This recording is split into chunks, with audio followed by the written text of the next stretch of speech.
Sumainyo ang Panginoon. At sumayo rin. Ang mabuting balita ng Panginoon ayon kay San Marcos. Papuri sa iyo, Panginoon.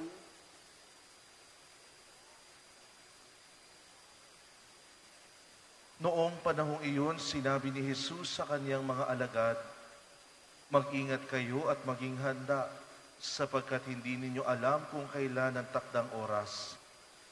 Katulad nito'y isang taong umalis upang maglakbay sa malayong lupain. Ipinababahala ang kanyang tahanan sa mga alipin na binigyan ng kanya-kanyang gawain at inuutusan ang bantay pinto na maging laging handa sa kanyang pagdating.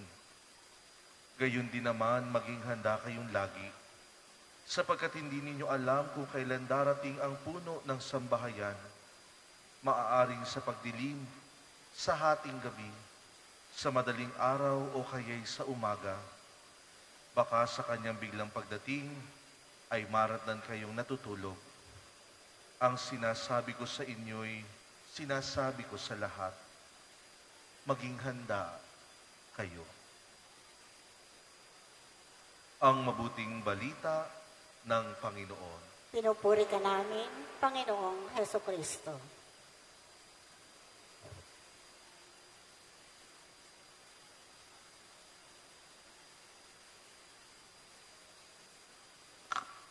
Isang magandang hapon po sa inyong lahat.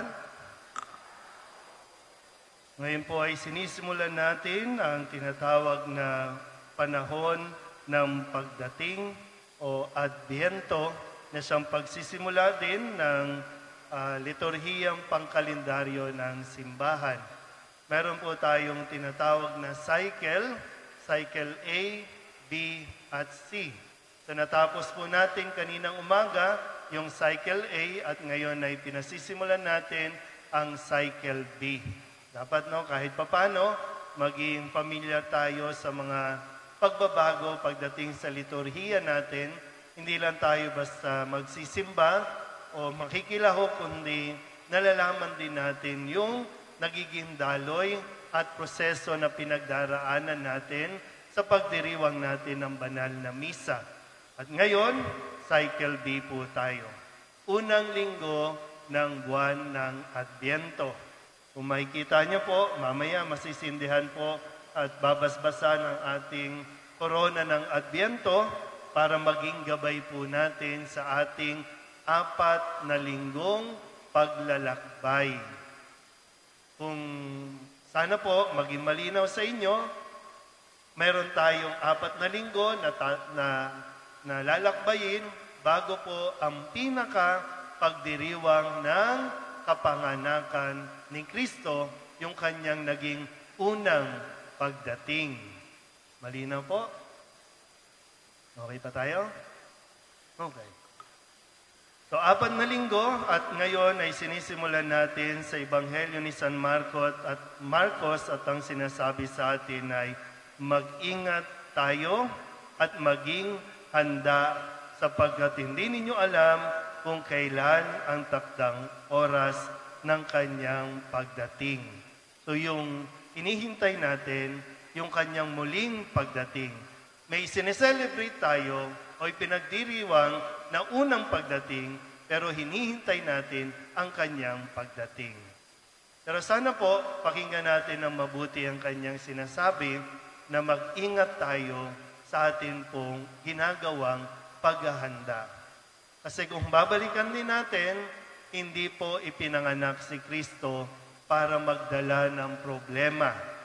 Hindi siya naparito para magpahirap sa atin, kundi para tayo ay paginawahin, para tayo palayain sa kung anumang mga umaalipin sa atin, lalo tigit sa panahon natin ngayon. Pero kamusta po ba?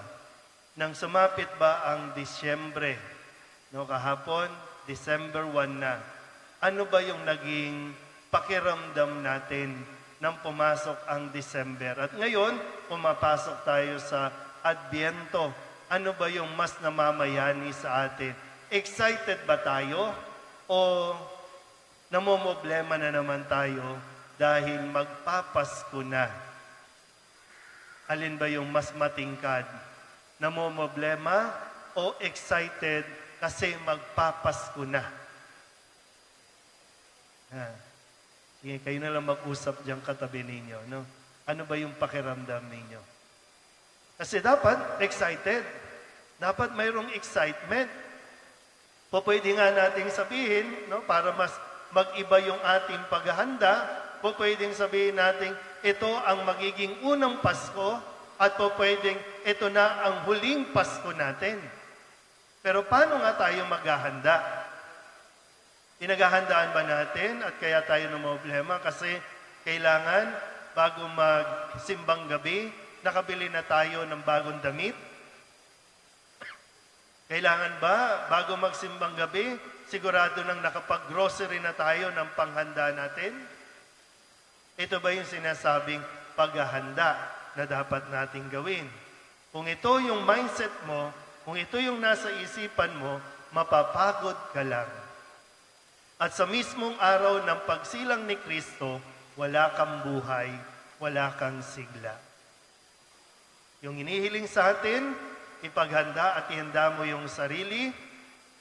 Bukas naman po ang simbahan. Bahagi ng paghahanda na dapat nating pagnilayan ay kung mayroon ba tayong mga nagawang mali, may mga nagawa ba tayong kasalanan. Mayroon ba tayong mga tao na dapat na patawarin?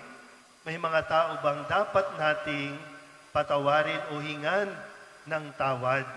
Para nang sa ganon, pagdating ng Pasko ay talagang magiging merry ang celebration natin.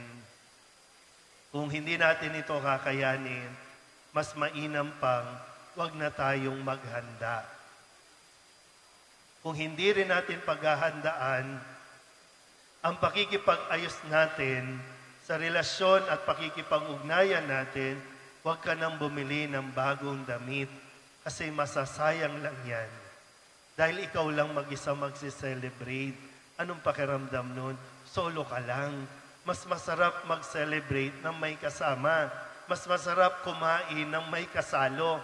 Kesa naman yung ang dami-dami mong inihanda. Yung iba, inutang mo pa, credit card mo pa, tapos malungkot ka pa rin pagdating ng pagsilang ni Kristo. Medyo dagdagan natin yung pagiging masaya. Medyo dagdagan natin yung pagngiti natin na hindi dahil sa ating mga kasuotan, hindi dahil sa sarap o dami ng ating kinakain, kundi dahil din mismo sa ating mga disposisyon. Hindi po tayo pinahihirapan ng Diyos. At hindi siya nagdi-demand na dapat sa birthday ko may handa, kundi ang kanya lang tanging hiling ay tanggapin natin siya. Yung bang nandiyan ka, pagsilang niya, sa araw ng kapanganakan niya, nandiyan ka. Hindi ka may kaaway, hindi ka lasing, hindi ka may sama ng loob, kundi nandiyan ka at peace o may kapayapaan sa iyong puso. Sana po, sa pagsisindi natin sa unang kandila no, sa korona ng Adbyento, hilingin natin sa Kanya na tayo po ay magkaroon ng lakas na masimulan at matapos natin ang paghahandang ito. At sama-sama pa rin tayo pagdating ng araw ng kapanganakan ni Kristo. Amen?